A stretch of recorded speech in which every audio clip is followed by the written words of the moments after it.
la corruption, ce n'atteint pas simplement tel secteur ou tel autre secteur, ou telle personne ou telle autre personne. C'est devenu absolument généralisé, d'un bout à l'autre. Et ça n'a pas été comme ça. Je ne dis pas que notre pays était un pays où il n'y avait pas de corruption, il y avait une certaine corruption, tout est relatif, bien sûr. Tout est relatif. On ne peut pas l'arrêter totalement. Mais depuis 1960, pratiquement, le système s'est généralisé. Vous avez des jeunes ministres qui restent à peine 6 ou 7 mois au ministère et qui sortent enrichis de façon scandaleuse. D'où vient cet argent-là? Comment ont-ils pu le gagner? Mais tout le monde le sait, et le petit peuple le sait. Pour 80% de la population, rien n'a changé. Ce qui a changé, c'est pour les profiteurs. Il y avait, pendant le protectorat, la colonie française, ici, qui était 400 000 ou 450 000, qui était installée dans le secteur moderne de l'économie, les Marocains étaient en marge. Bon. Maintenant, les Marocains ont pris la place des Français qui sont partis, et ils ont la même situation que les Français qui sont partis. Leur niveau de vie est non pas comparable à celui du niveau européen, mais même supérieur. La répartition des richesses, du revenu national est... Ah oui, il y a ceux qui s'appauvrissent et qui continuent à s'appauvrir, et ce sont les millions. Et ceux qui s'enrichissent et continuent à s'enrichir, et ce sont quelques centaines de mille. Et d'ailleurs, ils ne savent même plus quoi faire de cet argent-là. Ils construisent des palais somptueux, avec un luxe insultant, et d'ailleurs de mauvais goût. Ils exportent leur argent à l'extérieur. Ils ne ressemblent même pas à la bourgeoisie industrieuse, entreprenante du 19e et du 20e siècle européen. Non, ils n'investissent pas dans leur pays. Ils gaspillent. Alors ça, c'est la maison d'un des hauts fonctionnaires de l'État qui a plusieurs milliers de mètres carrés, un immense jardin et une muraille qui rappelle les forteresses du Moyen-Âge de chez nous.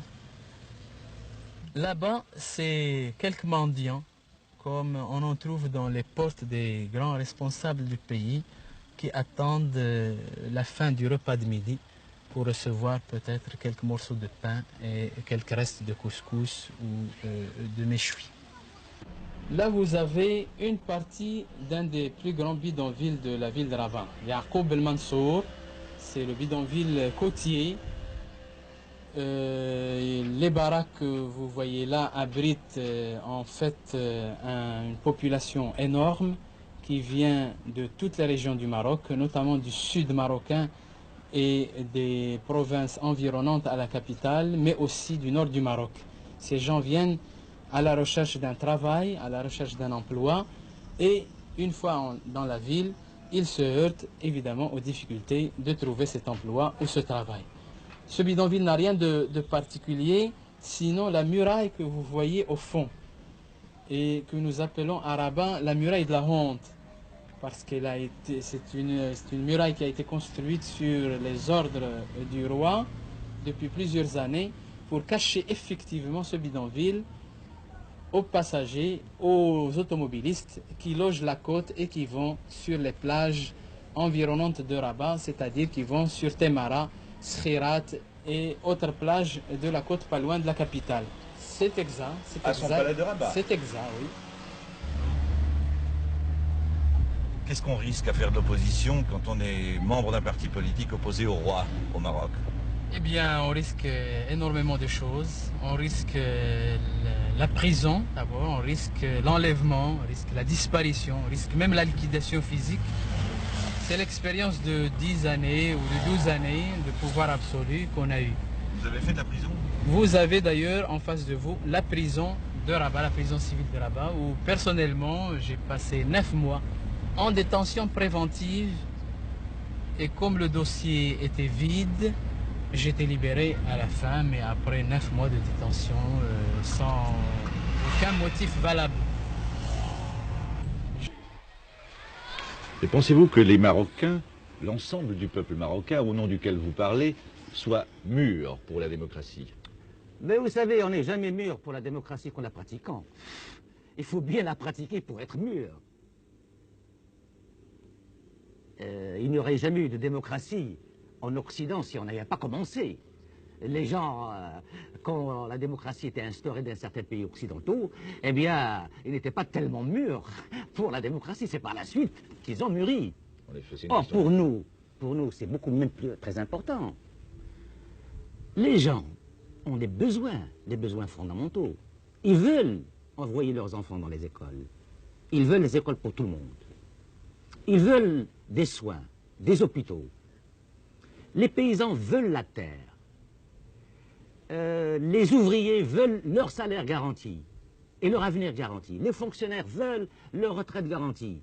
Ce sont des besoins concrets, Vitaux même. vitaux.